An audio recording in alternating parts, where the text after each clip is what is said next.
Hey man, so what's up? What's going on? I think it's like I think this podcast is just gonna be like the sparsest podcast in existence or something like that. Like years Maybe between. one episode in 20 years or 25 years. That should be the tagline of this probably. Sounds like a nice rate, yeah. That hustle, you know what I mean? The grinds. Right, right, yeah. That's But crazy. yeah, so yeah, man, what's up? What are you Yeah, up it's to? it's Like, stuff is going good, man. I moved to Minneapolis by the way, so that's been a whole thing. But yeah. I also saw that Max Verstappen has been doing rounds on the entire Formula One record list. He's just checking off all the records that he did, and by the end of the season, he's like, okay, 19 or something wins out of something, right? It's been crazy. I don't even know what's going on, dude. Like, seriously, like this is just new management, man. I said this is just like we New were like management, okay. Mercedes, but this is just new management. Like, why? There's no point, especially with like Sergio completely like shitting the bed and everything. I don't even know. Like, I've kind Man. of like I haven't actually watched a lot of races. I think like I watched a few of them, which are actually good. Some of them were Okay. good, but like I don't know. It hasn't been that much fun. But some races are Actually, see, actually so pretty here's the good. The thing. I cars mean, are very close.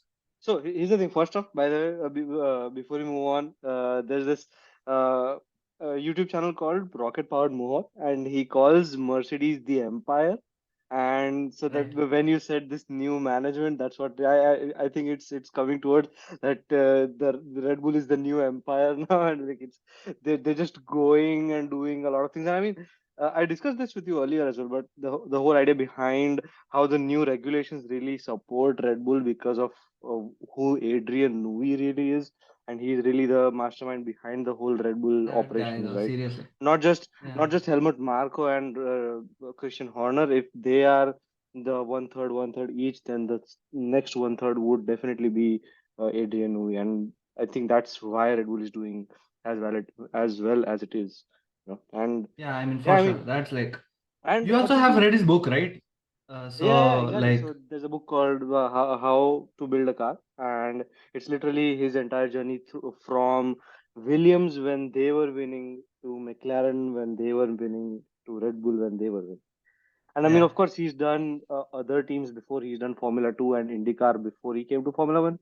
But the his whole Formula One career has always been this stellar performance, and just even switching teams and why he wants to stay, and he will always be in Red Bull once he moved to Red Bull. And I think it was 2008 or 2009, and since then, Red Bull has been what it is because of him, really. Right, But right. and I mean, Yeah, we're I mean, it talking looks about. like that. Yeah. Like, he's moved to teams, and those are the teams that have won. So, like, you can see the pattern. It is But pretty yeah. clear. Yeah, definitely. I mean, there's of course the point to be made that Williams had its own championship winning drivers and McLaren had its own championship winning drivers. Right, And now Red Bull right. does with Vettel and then possibly Ricardo, but he didn't push high enough and then now it's Verstappen. So there are three really like pristine level drivers at Red Bull who started from Red Bull. So it's kind of Right. from the ground up, and that's what they've been. And so I mean, yeah, it's been really interesting, and I mean, people kind of already assume that Max has been winning for like 3 years straight, and it's always been this case that Red Bull has always Yeah. won and everything, but it's not really the case, right? I mean, Ferrari has been a dominating force in the 2000s. In 2010s, it's been Mercedes, kind of Red Bull with Vettel. Actually, 4 years, so 4 out of 10 years is a big deal. But yeah, I mean, it's been really interesting to say the least, and Yeah. honestly, I mean, I know you stopped watching Formula One after a certain point because it was getting so boring. There was no competition as such. But if you really remove the first person Yeah, yeah. That's from the the thing I was championship, it's gonna been say. really really interesting because there were top three. Sorry, after removing the first, if you remove like Max Verstappen doesn't exist, the top three would be Right. Perez, Hamilton, and Alonso, and they were so close to each other. I guess Alonso kind of dropped off because Aston Martin dropped off at a certain point, but then I guess. Yeah, and then there's also Leclerc, Sainz, and Norris, who've been, they were Right. literally, I think there were four drivers with 2 points between them at the end of the season, which is Yeah, crazy, yeah, yeah, right? yeah. Yeah, so the Uh, rest of the grid will actually be a lot of fun. Yeah. So I have actually been following a bit of like the whole, Mercedes and Ferrari thing where They actually been pretty close, right? I think. Is it Yep, Mercedes yep. and Ferrari? Yeah, Yep, right, yep, for the Mercedes and championship. Ferrari. And so in the end, Leclerc and Sainz kind of took it into their own hands to create strategies, Ferrari strategies, so that they would have like this upper hand, like just this extra point on Mercedes. But in the end, it didn't work out, and Mercedes kind So of got the even through second the end of the season, positions. The was last Ferrari race, not they making the were strategy? the last race they were in their tire strategies and in their race strategies they were still planning on how they would be ahead of Mercedes, but also have Mercedes drop off by having Perez fight with them or Norris fight with them and stuff like that. So Right, they were playing right, kind right. of 4D chess in the same way Sainz did Yeah, in yeah, Back in Singapore. And so yeah, yeah. that was really So that's interesting. good. Yeah, let's see. Like if so, if Mercedes is the empire, and if Mercedes builds a good car again, then the empire strikes back. You know what I mean? Yeah, But yeah, no, uh, but to be honest, I'm but tired of Red Bull and Mercedes Mercedes, doing their whole thing all the time. I want Ferrari and McLaren. That's the real McLaren. fight Yeah, that I want because McLaren and Ferrari actually have amazing drivers. yeah, Both of them have really good drivers, and like it's just this battle that's meant to be if they put the car that's needed right. Yeah. to win the Yeah, championship. and that actually like leads to McLaren itself. Like McLaren has done so well in the latter half of the season, Yes, like sir. Yes, sir. especially both with their cars and with Piastri's performance. Like Piastri, holy shit, what a rookie, bro! Like next level rookie. 100%, This is 100%. some beautiful shit. Like I seriously. think he might become like maybe in 5 years' time he might become the new Iceman after Kimi Raikkonen in the level of how Me. he just replies to things and also on the radio is not very Right. agitated in general and like it's he's really becoming the new Iceman and I'm all for it. Yeah. It's gonna be really Yeah, interesting. and dude, like he's always been on, like there to challenge Norris. Like from what I've seen, Oh like yeah, he's like a rookie, and that's actually kind of insane. I don't think a lot of people on the grid can do that. That's like only 100%. for the I best of think the that's drivers. what Norris did when he was with Sainz. His first year, he was challenging the Sainz from the get-go, and that's what Piastri is doing with Norris now. They like it's just that fight, and the only thing that is holding Piastri behind is just his inexperience, which is just gonna keep growing. Right, So right, it's gonna be right. really interesting for sure. Yeah, yeah. And so last thing about that, like, are you sure? Do you know what teams are gonna be like good for the next season? Like from what you've I watched, am, do you have any sort of idea or of course, anything? I'm rooting for McLaren. I mean, I Right, want their car, right, and right, I've been saying this for the past 2 years that McLaren is gonna come back in 2024. That's what they've been saying. That's what Andreas Seidel was saying when he was in McLaren, and Zach Brown was saying is saying still. 2024 right, is their year, and it really looks like they ended their season on an amazing high, but they've been kind of been doing that for the past 3 years now, where they had a mediocre car and they ended up their season on a high. This was the right, biggest difference this time. 2023 was the biggest difference, where the car was literally ninth or tenth, and by the end of the season, it was probably second or third fastest. And right, so, right. if they keep that momentum going, then we might see something really good with McLaren. But yeah, I mean, I think the teams to be teams in contention realistically would just be Red Bull, Mercedes, and McLaren. I would want it to be Ferrari and McLaren, but I Yeah, yeah. don't know really a lot about Ferrari and what they're gonna be doing I've next kind year. of lost a bit of confidence in Mercedes though. I don't know why, but let's see. I have a hunch that Ferrari will be better than Mercedes in next If season. the next year is also bad for Mercedes, then I've lost all hope because here's the thing: I have a lot of friends that are either Mercedes supporters or Red Bull supporters, and Right. so I'm kind of rooting in that direction. That okay, since we've had a lot of Right. Mercedes, I was fine with Red Bull winning, but now Red Bull's been winning a lot, so now I'm like, okay, can we bring Mercedes back just for the competition? Red Bull can win, I guess it's fine, but I want some competition, Yeah. right? And that's what they Yeah, were yeah, doing. that's true. But if next year they don't do anything, I guess I'm probably I've lost all hope with them then. Right, When right. McLaren is back Yeah, again. that kind of makes sense, man. Yeah, that's pretty cool. Yeah. But yeah, man. So what else, man? What else has so like I guess you can get into the main topic of the podcast, which is 100%. like just yeah. I think we've been like almost a year late for this podcast, Actually, but I think it's a yeah. Okay, yeah. actually talking about that, I had this thing in mind. we're kind of recording this in December 2023, right? And if you Right. think about it, the timeline of what we've been talking about. Okay, for some context, we want to talk about AI, the state of AI, and large language models and like all the other models that's been going around, DALI and Midjourney and everything. Like it's Yep. been a Yeah. crazy thing. We're gonna get to everything, but my point is, the whole saga with AI getting this next generation boom, like this push, has been with GPT-3, the third version of the GPT, and then they released GPT Right. 3.5 and GPT-4. This was released by OpenAI, of course, right? Yeah. And this was just around, I'm not sure of the exact date, I should look that up actually, but it's been almost to the date, or I Exactly think a a year. month. Yeah, it's been a year. It's actually been just a full year. So Yeah.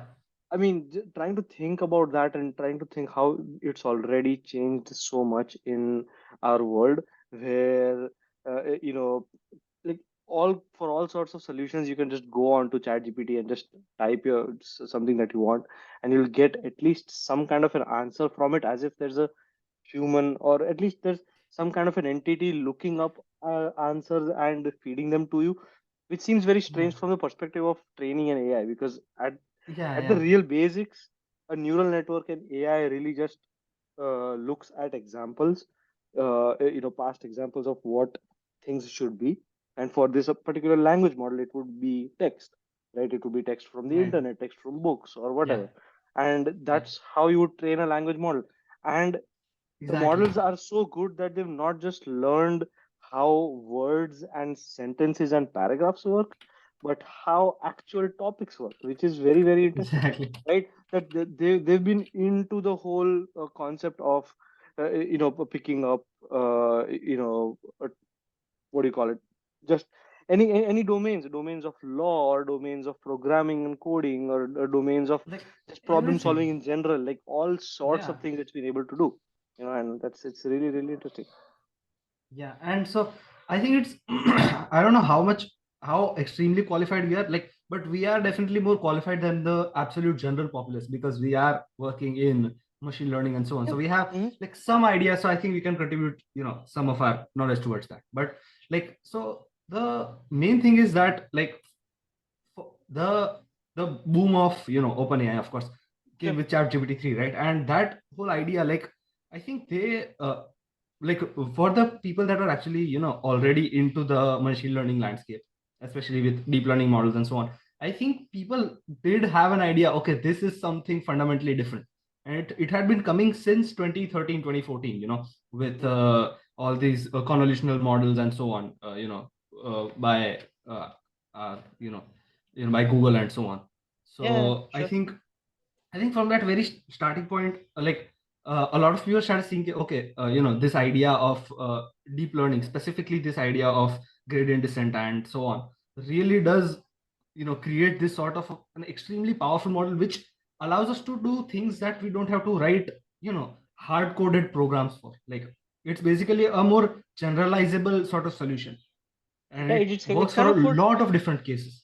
Yeah, so what Jeffrey Hinton did, and Yeah, Jeffrey Hinton did with backpropagation, and then what Jan LeCun did with computer vision. I mean, these are just the exactly. names that I'm throwing out, really. Yeah, But my yeah. point is that the whole concept behind, so it's kind of how Einstein's equation to general relativity and special relativity, stuff like that, and how his papers. I think there were four separate papers that he published, right? And he kind of really just changed how physics works, so much so that we now have two separate bodies of physics, like Newtonian physics and Einsteinian physics. It's like a Yeah, whole yeah. body now, just because of that one thing. I think that's similarly what's happened with Jeffrey Hinton's and Jan LeCun's work. Jeffrey Hinton with his back propagation, it started really basic, in the sense of how you would teach a model to correct itself. And so that's Yeah, what back propagation and gradient descent and all of those do together, is to right. train a model and make it learn by itself, and that's basically what Yeah, it is, right? yeah, And it was, the math was really sound, but what we were lacking were the computational resources, right? And I think exactly. we've discussed this earlier, right? That the Yeah, computational resources what we were lacking, and I think in 2015 it was the AlexNet or the Lenet is the older one. Then I guess it would be AlexNet. I'm not exactly sure of the particular model, but that's where I think around in 2014 or 2015 we had this resurgence of computer vision models being used to solve problems like object detection and object segmentation and stuff Exactly. like that. And that kind of Yeah. kickstarted this event where we realized that okay, we now have hardware that can make use of the equations which were only theory because they required literally millions and billions and trillions of calculations to make Pretty them much. work. And it was not possible earlier, but now it is possible. And Yeah. that's what kind of opened this entire saga of okay, exploring AI again and again. And what I call the Pandora's box, again, this is also something I've talked about earlier. Yeah. The Yeah. Pandora's box has been Goodfellow's work on generative adversarial networks, right? Right. The idea that you can so he kind of introduced two separate ideas in this. I mean, I'm not sure if generative models were existing before Ian Goodfellow's work, but the generative models idea is that you create data from nothing, from scratch, right? And that's Right. what the current image processing models like DALI and Midjourney do. They just create Yeah. images out of text, or language models do with prompts where you ask it a question and it answers something. And so the model is generating things just from a particular prompt, is what they call it, right? And that's the entire idea of generative networks. And then there's adversarial learning or adversarial training, where you're you're basically building a model that can distinguish whether a model can whether a particular set of text or input or any kind of anything Output of the model. is yeah, anything is real or created as a fake output of the model, as you said, Right. right? and Yeah. so Yeah. Yeah. and so whenever you have a bad model, you can just improve it by using adversarial learning. And that's what really opened Pandora's box. I think the paper was released in 2018, I believe. And then I Especially think for that's generative AI, like for object detection and so on, I think it was still a bit different. But like especially for generative AI, because the Mhm. whole idea of generative AI is you give it a very relatively smaller prompt or a very small amount of input, right? And so it's very difficult for us to actually dictate how its output should be. So for example, if we're talking about image generation, it's like there's a lot of pixels of output, right? And so it's rather difficult than something like, let's say, just like object detection or something like just a recommendation algorithm or something like that. And that's Right. why that idea of generative adversarial networks, like at any point of time, if it's able to distinguish what a model made versus what a person made, we can just turn that on its head and say, okay, this is what you're not supposed to do, and then that entire loop is 100%, 100%, exactly. rather And so insane. that's what really pushed it. And I think, so I remember specifically, so even I've written a couple of research papers, published it in like basic conferences, journals, whatever. Right. And so I remember there was a time, I think around in 2018, 2019, where we were researching these things. And I was kind of trying to understand how, I mean, I never really got into natural language processing, is what we called it before it got popular with large language models, Right. LLMs. Yeah. Before that, it was called natural language processing. In our era, basically, it was called natural language processing. And so, when I looked at the topic, I kind of realized that it's such a vast topic. It's such a diverse set of problems that NLP is trying to solve, that it's really difficult to build up without overfitting the model, so to speak, right? Yeah. And Yes. so, Yes. Yeah. I remember that with enough, like, I mean, if we try to make a model that's too big, I always thought that it would overfit into the data and it would never really have good enough insights. And Yeah. Yeah. OpenAI kind of just proved me wrong by Yeah. just And I introducing. think, yeah. Yeah, so I think that's just one of the great lessons that we've had about the nature of intelligence itself, from this experiment. Because, Sure, sure. like, so I heard this talk where a student was in, MIT like a few years back, like a few 14, 15 years back. And back then, of course, nobody knew the power of, all these, that these deep learning models would have, right? But the people that were in that research, they kind of knew that computational power is actually more important than it looks for intelligence. Like before all of this, you would just kind of think that, okay, I mean, intelligence is not just compute power. If I just keep putting in more transistors on that chip, I'm not gonna have intelligence all of a sudden, right? That doesn't make sense. But like these researchers that had looked at it from this statistical point of view, they kind of had this idea that when we'll kind of match the number of neurons that were present in the brain to an extent on a very super rough back of the napkin calculation, they kind of predicted that because of the Moore's law, the amount of transistors that will get fit in Mm-hmm. this chip, this price will actually increase in an exponential way. And so, of course, now that exponential curve has started dropping off because we're on the scale of atoms now, so we can't really go further. Sure. Yeah. But we like that really emphasized the idea, and that the professor basically that was talking about that to the student at MIT. He was basically saying that at around 2020 or 2025, we should start seeing something amazing happen with these deep learning models. And like that's kind of an insane prediction to make. Like nobody would actually be able to make such prediction. And so that's the whole thing. Like the ideas of these statistical models were present a long time back. Like these are not things that have been created in 2010. These have been there for like 30, 40 years from what I understand. Like all, Yeah, at yeah, least the definitely. basics of it. I mean, But as soon as the we started multi-layer having the perceptron, yeah, like the specific multi-layer perceptron, the model yeah, that's kickstarted the whole logic yeah, of deep learning from machine learning, kind of separating that out. I think yes, MLP was a paper written in the 90s, and backpropagation was introduced in like, I think 1999, I want to say, or 2002 yeah, or yeah, something like that. Like, it was really close to 2000 is something that I believe. So yes. it's been there for quite a while. So definitely, yeah. It's been there for a good amount of time. And so that's like the whole idea. And like I don't want to have an exact correlation that neurons in the brain are the same as these neurons in this deep learning model. That's like a dangerous connection to me. Sure, But sure, there sure, is definitely something to be said about the compute power essentially. And sure. like that compute power does mean intelligence when you just shaped it in the right way. And like that, and that's actually been exactly the philosophy of OpenAI, right? Because if you see the breakthrough model architecture was transformers for language processing, right? But that paper, the transformers paper, was written by people at Google. Okay. And Mm-hmm. that's the most insane thing. And it was, of course, because they publish it into the higher level journals, I mean conferences. So these are completely open source, right? But OpenAI had the idea that why don't we just train it for longer and put more compute power into it, and let's see what happens, right?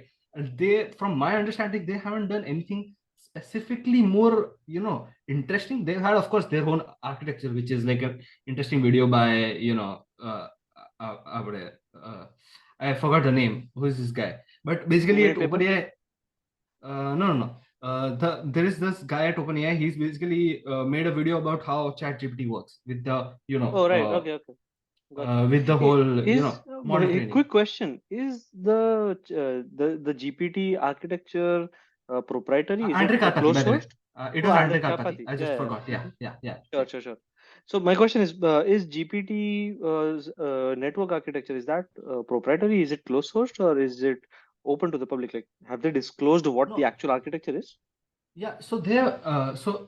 From my understanding, they've shown how they've trained it, right? Right. They Mm-hmm. had like this pipeline about how we want to first pre-train it on just just internet, all the internet data, just all of Sure, sure, the sure. text, all of the walls of text that are written on the internet. They basically create this sort of a representation which they can then feed into the model. And then there is a whole pipeline which is like a complicated thing. And yeah, but like that idea, after that architecture, that pipeline, that is actually been, they've disclosed it and they've showed that to the public. But I think some of the more detailed ideas of, okay, how we are structuring the data and what we've pulled from it, I think those are the kind of things they haven't made as much public, Sure, sure, from sure. my understanding. Makes sense. But Yeah, there is definitely a good amount of insight to be had from what they've yeah. Got you. already told Got you. us. Mm-hmm. But Mm-hmm. like that part, it's not something magical or insanely innovative. They just had the idea that, look, there is this architecture now, this Mm-hmm. transformer architecture, which is exactly basically what happened with convolution networks as well. Once we had the idea that deep learning can do very well for learning things, we just had to create architectures that would have an independence for the kind of data that they're trying to model. So for example, if we have image data, what is a convolutional network? Convolutional network basically learns features that are independent of their location. on the in the input sequence, Sure, sure. and that helps us to identify features that are in an image, because like it doesn't matter if a car is on the top right corner, top left corner, put in a different way or something, but there is a car over there. So basically, neural networks, they basically look at the independence of features in an image. In a similar way, these transformers are basically able to see the independence in terms of where the meanings of words are. So Sure. for example, like it doesn't matter if you have some noun at the beginning or the end. To some extent, their importance, uh, like the attention that you're supposed to give it, is same at all of these places. Basically, Sure, sure. it's independent of their position. And so No, yeah. that's the particular innovation in these architectures. So if you want to talk about the innovation of ChatGPT, it actually came from transformers, right? Mm-hmm, mm-hmm. Open and transformers are actually published by Google. The main Sure, innovation sure, sure. is there with the architecture. Like I love all the OpenAI has paper done that they is just published, by put the in way. insane amount of compute power. Yeah, I remember. I And think that paper was just called "Attention is all you need" or something like that, and it yeah, was yeah, kind of an edgy title to it's begin with. But yeah, yeah, it it was really. really funny. That's like the entire idea. And so that's, I mean, like that kind of really sparked this idea into my head that you know like intelligence is very different from how we normally conceive it. Like Sure. it's much more of this kind of a statistical idea. I mean, there are of course a lot more things to be done, but I think we're gonna have some crazy years into the future, given that we've figured this kind of thing out. Yeah, definitely. And actually, leads me into kind of a tangent. But before that, one more thing. So, about specifically that, having these models, train in this particular way where they're, not focused on a particular, on the position of the sequence and, Yeah, things like that. It's yeah, really about capturing the essence of the meaning. And so that's why it was really tricky in the beginning, where different languages would have focus on not focus, but different languages basically had different structure. And so Hindi has a different structure than English has. And so there's the yeah, English follows this subject, verb, and then predicate, that this whole right.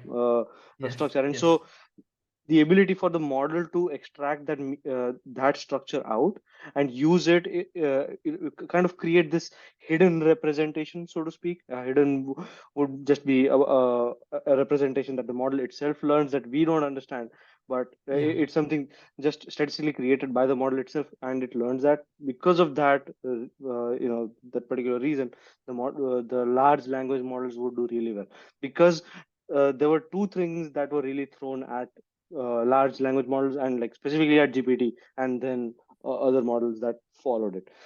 One, as you mentioned, was compute power, and second was actually the number of parameters, which is what I wanted to get back at. The point that I was mentioning right. earlier about the model overfitting, which is what I thought would happen when you create a model that's too big, so to speak. Yeah, OpenAI exactly. basically just said that there's no such thing as a model too big. You can just create a model that's huge. I think it has like hundreds of billions of parameters in Like that's GPT-2 itself, or GPT-3, I'm not sure. But like it yeah, was yeah, yeah. so huge. And OpenAI basically just said that we don't care if the model overfits, because overfitting is not a problem at this scale. The problem is that we actually don't have enough data. So we'll just keep training it, and we'll Exactly. just keep Yeah, feeding the data that we get all the time. And that's how they yeah, created the language model. So literally just a huge compute power, and just a huge model architecture. And that sounds so simple, but it turned out that that was the game changer in yeah. language models Really, specifically. And I guess, of course, the architecture itself of attention networks and transformers. But yeah, I think that's really, really interesting. But yeah, coming this is back to the yeah. point of AI in general, on how the models have progressed. One thing I wanted to point out is what we really mean when we say that language models are able to perform all these tasks. Because lo and behold, we were planning to make this podcast, and we and Google just announced Gemini, which Which kind is of yeah, throws yeah, everything out of the water. Gemini has yeah, these yeah, three yeah, models: Nano, Pro, and Ultra. And Ultra kind of just throws everything in its own yeah, yeah. dimension, and it's way better than GPT-4. And I mean, uh, it's not just the visuals, the videos that they release, but also they have these statistical tables that you normally see in research papers, and you see that Yeah. they're comparing the models on an apples to apples comparisons, or at least an a red apple green apple comparison, if they, I mean, Right. if they're Yeah. doing Yeah. their best. Of course there are some metrics. I remember one particular case. It was a multimodal language, uh, MMLU is what they called it. If I'm not Yeah. really Yeah. sure Yeah. of the MMLU. full form, Yes, I think but so. yeah. Yeah. So the GPT models are tested on 5 shot,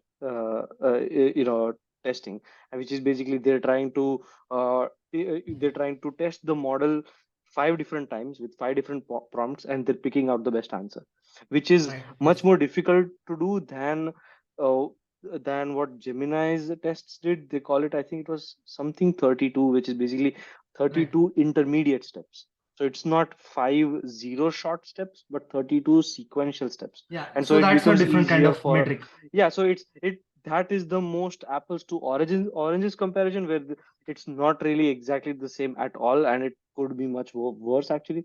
But Yes. Yeah. when you do an apples to apples comparison, but Yeah. almost Yeah. all the other statistics are actually pretty promising, where GPT-4 is pretty much defeated by Gemini. And Yeah. Yeah. so, talking about the statistics specifically, this is the heart of the point that I was trying to put forward, is Yeah. that Yeah. what does it really mean when you say that you want to create an artificial general intelligence? Because here's the point, right? Do you consider yourself or me as intelligent? I mean, not just Exactly. you or me, not Abhishos and Videos. I mean, humans in general. Humans in general are Yeah. pretty intelligent. They're able to solve a lot of specific tasks and a lot of general tasks as well. Yeah. Specific tasks kind of depend on what kind of degree you got or what kind of education you got in general, and then what kind of job you're doing. So, I mean, I wouldn't be Yeah. able to do the job of a mechanical engineer, for example, or a doctor Yeah. or a lawyer, Specialization, basically. right? Yeah. Exactly. So, Yeah. I mean, that specialization exists, but then I'm also able to do a lot of general tasks like driving a car or cooking or cleaning the house and like stuff like that. I mean, these are pretty Right. general Exactly. tasks, and I mean, this is still not a very direct comparison to language models. Language models don't clean the house or cook, at least not Yeah. yet. Yeah. But Not yet. the point is, the point is that what does it really mean to create an artificial general intelligence? Because if you consider a median uh, intelligence human, a human of an IQ of 100, right? That's what Right. IQ really says. I mean, there's this whole shady problems with IQ, which we're not going to talk about right now. It's a story Yeah. for Yeah. another Yeah. time. But the point is that if we pick a median person of 100 IQ, uh, I think that, I mean, a median by definition means that there are 50% people that are smarter than him. And we're pretty sure that a Right. 100 IQ person can also perform a lot of general tasks, maybe a fewer specific tasks than a STEM researcher would, maybe. But he's able to do Be able to do. few Yeah. special tasks and a lot of generalized tasks, right? Right. And so if we pick a person of, let's say, 120 or 130 IQ, that would be much smarter. They would be, Yeah. they would have a lot more specialization, right? So a language model right now, Gemini or GPT-4, they're able to, beat 85, 90 Yeah. percent Yeah. of human test takers. And Yeah. I Yeah. think that really means that we're already in the artificial general intelligence era. Like, Yeah. these models Definitely. really are capable of multimodal processing. They're able to Yeah. do things, they're able to look at images, they're able to listen to sounds, and they're able to read text, and they're able to Yeah. Yeah. Yeah. respond in any one of these three channels. Exactly. Yeah. And Yeah. So it really does mean that yeah. we're getting towards artificial general intelligence, I Yeah, believe. definitely. Yeah, exactly. So here's the thing about that. So I've actually tried to understand, like, what is it that it's able to do and what is it that it's not able to do, right? And I Okay. think the first time, like, it was just introduced to it was just completely blindsided, because I think we didn't know how good GPT-2 was, because I guess it didn't get that popular or whatever. But definitely for GPT-3, I think most of the world was absolutely blindsided by the kind of capabilities that it had. But like, on like proper inspection, I think we're able to see certain kind of patterns which tell us how it is able to perform on things. So if you look at if we ask it general questions, then it looks like it's able to answer extremely well, right? Yeah. And that's like we want to, because but when we're trying to ask it specific logical questions and things like that, it kind of starts going off the rails. So like if you ask it questions like, for example, like what is the does the probability increase if I multiply two prime numbers together for the product to be a prime? Like, do you understand? So, Oh, okay. so you ask it a Okay. trick question, right? Do you understand? You're kind Right, of right. trying to ask it a trick question because the probability doesn't increase, it becomes zero, because if Sure. a number is a product, then it's not a prime. But that's not what it answers. What it answers is it gives this long-winded explanation. You see this ball of text that ChatGPT Sure, sure, generates, sure. right? Basically, it gives this explanation that it's not supposed to increase; it's actually supposed to decrease, because, and then it just gives a good like an understanding of what prime numbers is. And but then it concludes with the sentence, hence the probability of being a prime number decreases if you multiply two numbers together to get a product. So Sure, sure. so like from these kind of analyses and many others, like you can try to ask it specific logical questions and it's not able to perform extremely one of them. And that kind of tells us that it does not actually have like a logical understanding in of itself of the world, but understands the logical connections between language itself. And so Sure. here's how I like to think about ChatGPT. All right, like ChatGPT is less of an AGI, but it's more like an imperfect database plus its own representation independent system, basically. So Okay, basically, okay. like There's a lot of so big words basically you thrown in there. Kind of break that yeah, down so again. we're gonna unravel all of this. Okay, so like what do I mean by imperfect database? Like imperfect database, basically this idea that basically it's seen so much of the internet. So what's happened is it stored a large amount of that information somewhere in its weights about Mm-hmm. what things are on the internet. It's just knowledge in general.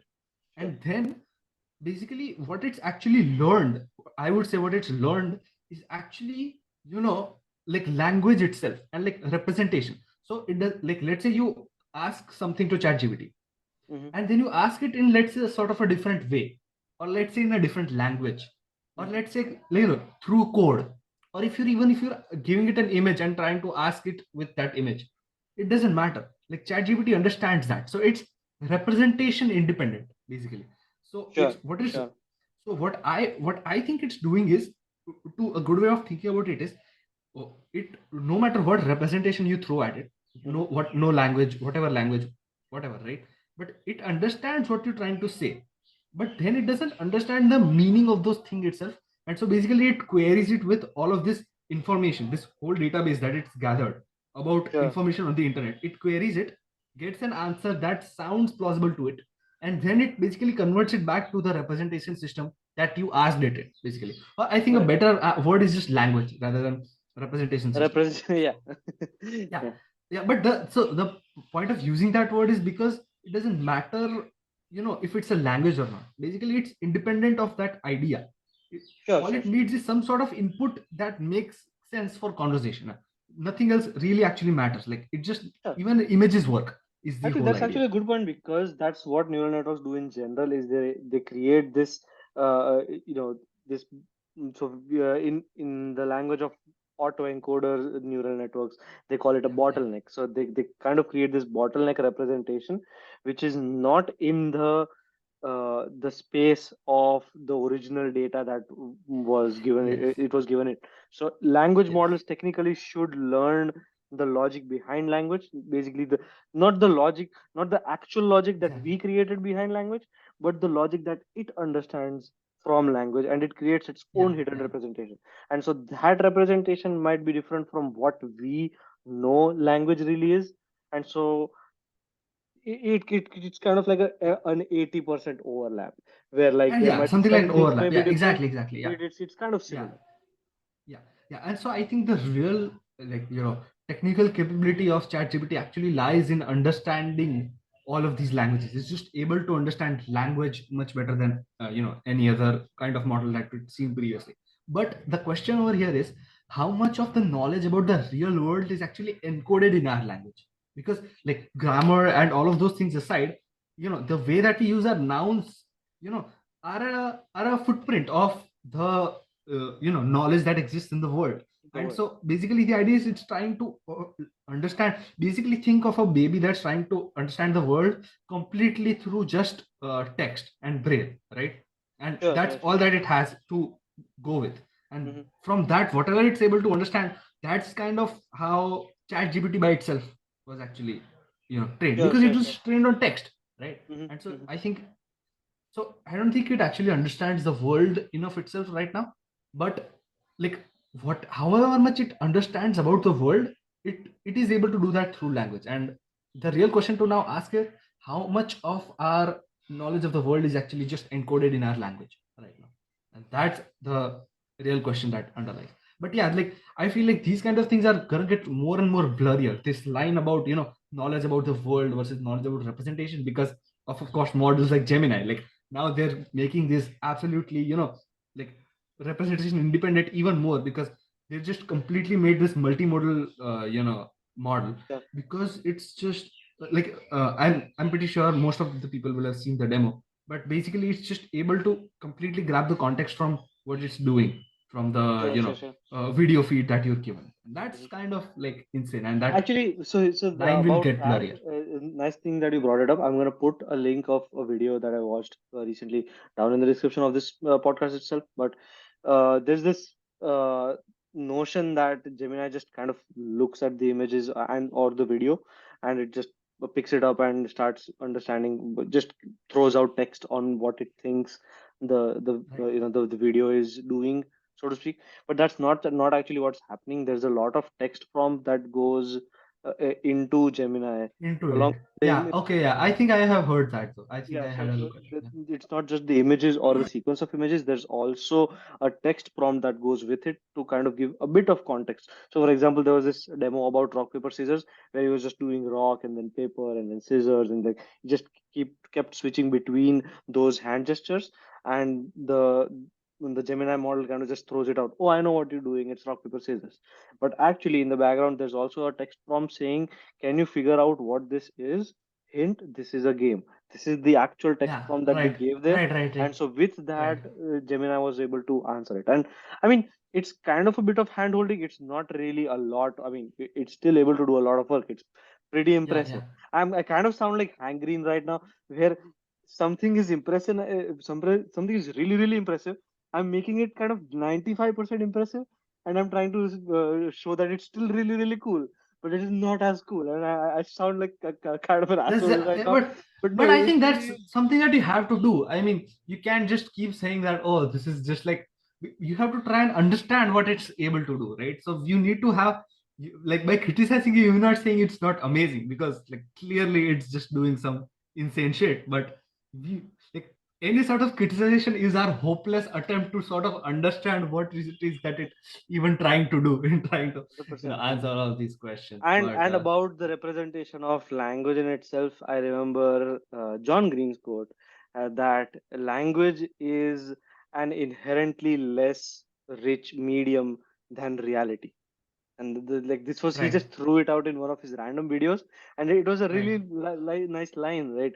That language is less rich than reality, and models are trying to not emulate reality, they're trying to emulate language itself. language, And so right. I mean, it's kind of a second hand attempt at trying to get to the actual knowledge, and that's why Exactly. it will fail in some places. And so that's why multimodal AI exists, where you're giving it not just text but also images and also sound, and kind of trying to Exactly. show it what it can, I mean, what all sorts of different inputs you can gather before you make uh, an output or an answer, before you create Yeah, an yeah, answer for the question that was asked to you, right? exactly. Yeah.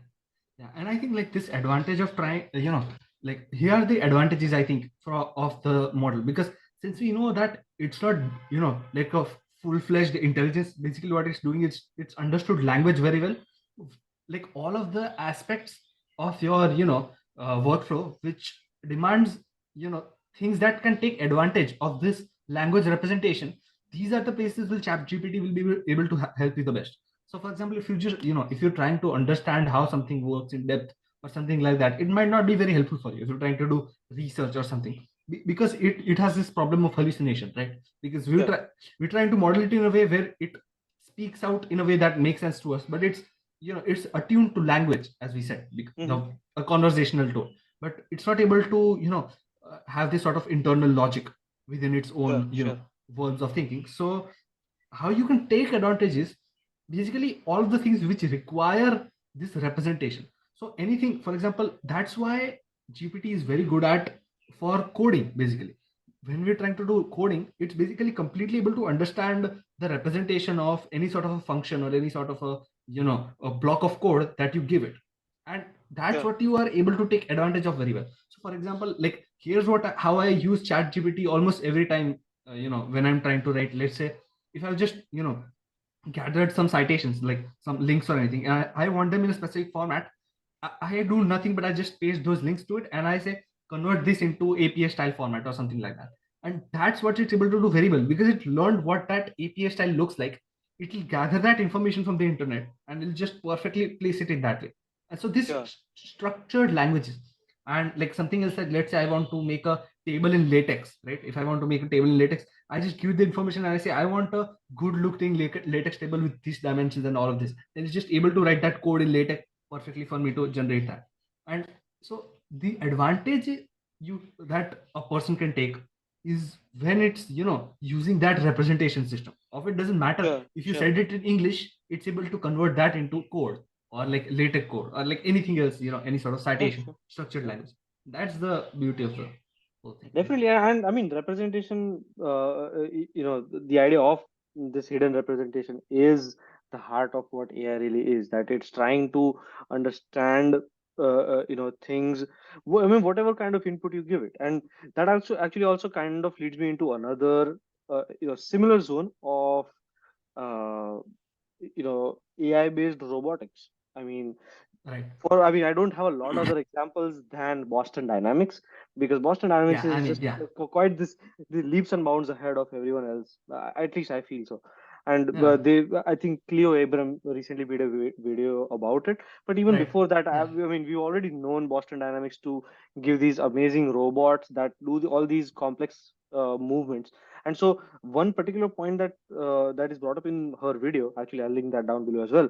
One particular point that she brings up is that the robots aren't shown to perform a particular move, like from right, like from 0 to 10. Okay, it's not from A to Z. That's actually the right way to put it. right, But right, right, so if you tell it that you're supposed to pass a particular obstacle course, it's not shown the obstacle course from the beginning and how to jump yeah, at a particular height and pass every step. That's so not what on, it's yeah, shown. What it is really shown is I mean, how in general you should move around obstacles, and then it's given an obstacle course that it might or might not have seen in its entirety before. And so right, the task of the brain behind the robot is to really just calculate things at runtime, for lack of a better term. It right, looks and it responds to stimulus in real time from the in real external time, yeah, world, right? yeah, yeah, And so apart from image, text, and sound, which we can give directly to a computer in non-real time, and I mean those things we can give whenever we want, a right, physical robot moves in the physical world, and so it yeah, experiences things in real time. And so when you try to push it, or you try to throw it off, or you give it a sudden obstacle that it didn't have before, it's able to resolve right, that because those robots, and actually the brains behind those robots, are able to perform these calculations in real time. So they have created hidden representations of the physical, of the exterior world in real time, really, which is yeah, a yeah, completely separate problem from what language models have done right now, and from what exactly, computer vision models like Mid Journey and DALI have done. I mean, those are yeah, yeah, generative AI models, but if you think about it, Boston Dynamics robots, the AI behind them is also generative, because they are generating actions. They're generating movements that they're supposed to do in yeah, yeah, response to the surroundings that they have, right? And exactly, so yeah, yeah, yeah, that's what's really fascinating. And so, I mean, the power that we've had with language models and with computer vision models, I mean, if we have some kind of a breakthrough, or some kind of a similar breakthrough with this physical world models, that is when the Skynet scenario really gets into picture, where you Kind of sad, where yeah. where they're not just able to get all sorts of normal inputs, but they're also able to get like physical inputs and respond to Yeah, that, yeah, and that's where yeah. it gets interesting. Yeah. And so, like, actually, do you want to ask you that? So, what do you think about this, sort of an alarmist attitude where, like these have become extremely powerful and, this is like a huge problem for humanity and things like that? Like, how much do you think, how much have you thought about this regulation of AI and things like that? Like, what Sure. do I you think mean, about that's a all good this? point to ask, because I didn't want to leave the word Skynet just without any context. Just hanging around, yeah, Because because it's yeah, more complicated because than it's just not. a zero and Yeah, switch. because there's a lot of scaremongering going on around AI being taking over lives and blah blah blah, things like that. And I think there's been a lot of videos about this, and it to put it all into context, my one sentence opinion about this is that AI is an extension of us, in the same way that a horse was an extension to us, and a car is now an extension to us, or a sword was an extension to us, and now a gun is an extension of us, right? Yeah, yeah. And so It's a these tool, are all essentially. things that are dangerous in and of itself. I mean, cars can hit you, guns can shoot. I mean, guns can Kill you. shoot you. I mean, Yeah, people shoot you, guns don't shoot you. But my point yeah, is yeah. that these are inherently dangerous things. But in the end, it's humans that are driving them, and that's what AI really will be. So the problem with AI is not that it will take over us. The problem is that humans will use AI to take over the rest of the humans, and Yeah, yeah, that's yeah. what we really have to be worried about. And Exactly. that's what a lot of that's what a lot of work in OpenAI and Google has been going on as well. They're trying to make it safe, they're trying to make it useful, but also safe, in the Exactly. sense that Yeah. it doesn't fall into the wrong hands, and it's not prompted in the wrong ways. Like, it's not asked to release confidential secrets, or Exactly. Yeah. reveal how to break encryption keys or stuff like that. Exactly. Yeah. It's not able to answer these questions because it's designed to not answer these questions, and it's Yeah. Yeah. designed from the ground up. These models are created from the ground up to do that. And of course, there's always a chance that you will have AI models, or any kind of a system that can be used in a malicious way. It's the Right. humans that will deploy the AI models in the end. Exactly. Yeah. Yeah. And I think this is like a very important distinction that I like to make when I'm talking about this, right? So there are two things that are being conflated. Like one of them is AI alignment, where we have this idea of, these artificial intelligences, they will have a value system that might not align to our own in some sort of way. And, we don't want them taking over us in this sort of way. But I think that's like a very vague question, and we don't even know what value systems are even supposed to mean and what alignment even means, right? Especially in these deep learning model contexts. And there's this other issue of AI safety, where it's about, okay, stopping misinformation and, like trying to protect jobs and things like that, which is like an entirely different problem. But these two are being conflated, and that's why there's like a lot of confusion. Like, I think the former, like AI alignment, is much more vague, and like the second question is much more concrete, and I think we can have very real steps to, protect ourselves from that. Because here's the thing that I've kind of understood, like in terms of capability, technology is definitely gonna be, extremely quick, and they're gonna be have very good capabilities. What we need to do right now is think about how governments actually value humans, right? Because Hmm. we're valuing humans based on their output and based on what they're able to do. But with this sort of model, it's going to get really difficult, because jobs are going to get, overthrown. At least not right now, but in the future, a lot of jobs are just things that AIs can do. And if we Because are AI still in is this trained to mindset do the of exact just, things. Yeah, because AI is trained to do the yeah, exact things that humans are supposed to do. I mean, humans are valued based on their output. AIs are also valued on the basis of their output, and so that's why it's we've trained really them to be, yeah. exactly that's exactly how they're designed. So yeah. So, so it's gonna be difficult, and that's the I think that second question is actually very important, because I mean these capabilities already a lot. I feel like a lot of the, especially, uh, teams that are, programming teams and so on. I think a lot of these programming teams can just be cut into half right now, Sure. because of all the million labor of creating this kind of code. I think a lot of these things can just, the workflow can be improved like insanely quickly, right? Sure, sure, sure.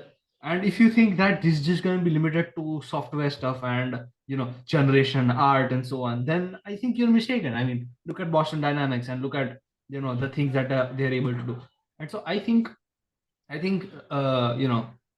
like the human species in general is gonna have to face the facts about valuing humans is not based on the kind of output that we can produce. We need like a kind of like a fundamental shift on how we value humans, and that's kind of like the only way that we can actually create a society that's less towards these poles of inequality. We need to it's the only way that we can actually decrease the Unify. inequality, Yeah, because sure, sure. yeah, so it's not AI by itself that has value system problem. It's about how humans will use AI. Will it actually be helpful for reducing inequality, or will it just increase? That's the kind of million True, dollar true, true. question. I mean, again, if you put that sentence out of context, that will AI increase or decrease inequality? It sounds pretty silly, but again, it's all about the context and how Yeah, you want to use AIs in particular use cases. Where I remember that there was, I mean, again, kind of going on off on a tangent here. I remember in 2018, 2019, when we were working on, like, we were just starting out in AI. I remember recommendation algorithms were all the rage. And that's why Netflix was kind of considered as this separate entity from companies like Google, Microsoft, and Facebook, because Netflix has had this amazing algorithm in its own hand, which was called their own, like the Netflix recommendation algorithm. And the way they recommended things, Netflix really made people addicted to them.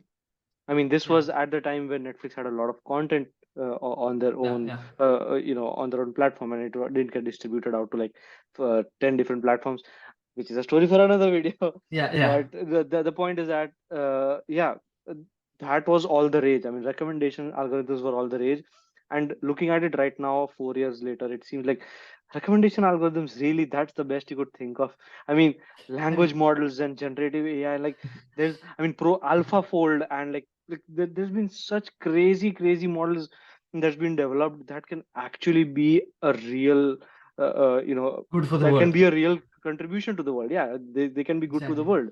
And we were thinking about recommendation algorithms as the best thing at the moment, and that was, yeah, that's so interesting. Yeah, and that's why kind of these conversations are actually very important, because like if we are smart enough to train AIs that are so amazing, but we're Hmm. not smart enough about thinking what their impacts are gonna be, then that's not that's a real recipe for disaster. Like that's Exactly, the exactly. main thing that you have to understand. Like exactly what you said. Like having this amazing power of AI to build recommendation algorithms and like object like things like that instead of like these amazing things. So like that's why these kinds of projects I like much more, like things like AlphaFold, where it's gonna detect like protein structures and things like that, and that can help in advanced medicine to like an amazing degree. Like you know uh, Sure, sure. there are also other models that work on, I think, material science, so trying to figure out compound, and so it runs through these possibilities and tries to smartly figure out which possibilities will actually lead to compounds that are useful for us for Sure, so many things, like literally from building like these amazing materials to like renewable energy generation. Like material science has amazing uses, and I think these kind of more than models like AGI, where you just see them getting very smarter but very much more general. I think I prefer models that are more specialized, that are able to solve this sort of specific scientific problems and things like that, because they are something that will definitely help us push forward in places where we are hindered. These are the places where it is difficult for humans to just try each and every possibility. These are the places where we need this sort of automation, and sure, sure. specialization in those dimensions I think is just a better idea than 100%. And like, general models. again, kind of bringing it out into a different a metaphorical uh, world.